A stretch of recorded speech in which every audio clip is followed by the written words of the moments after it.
My story of what happened in my first civilian job when I came out of the Army. When I got out of the Army, I had a couple of leads on jobs, but they were taking too long to develop. I decided it would be easier to get a job if I already had one, so down to the local McDonald's I went, where they were only too happy to receive a 22-year-old veteran. I was handed around to various corporate HR people until finally the day came that I donned my nylon polo and visor and joined the ranks of the burger flippers. My trainer was a 16-year-old kid who knew nothing about the world except what he had learned at McDonald's.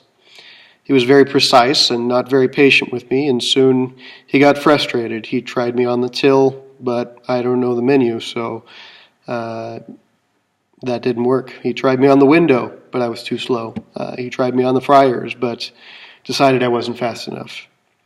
At every turn, I was growing more and more impatient. I had just finished serving my country for 4 years. He knew it. It was like it meant nothing in the face of his own precious operating system. Soon the tension was just too great. He shoved a broom in my chest and told me that I needed to go sweep the parking lot for the rest of my shift because I wasn't likely to fuck that up. In that moment, it was like the world around me changed gears. My eyes burned, my stomach curdled. I grabbed the broom, took a deep breath, and imagined impaling him on it. Then I did an about-face, walked out the door, leaned the broom against the wall outside, got in my car, and went home never to return. No job in the world was worth enduring the disrespect of this kid. When I got home, my wife at the time asked me how work was. I told her I thought it was time for me to look into going back to college.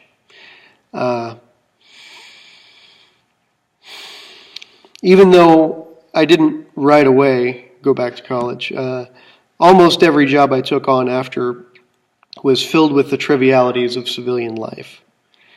Things just didn't seem to matter. Two things saved me from this rut.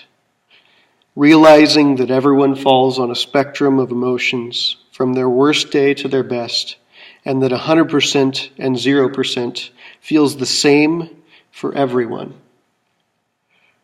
And then realizing I still had a purpose, a duty even, to live as a civilian in a way that honored the sacrifice of my brothers in arms. Not everyone makes it back from the depths of that despair, but one thing we can do to always honor them is to hear warriors' words, to make time to listen, and to do our best to understand, rather than acknowledging on the surface that we can't understand. Because if we believe we can't understand, then we stop trying to understand. So at this time, that's the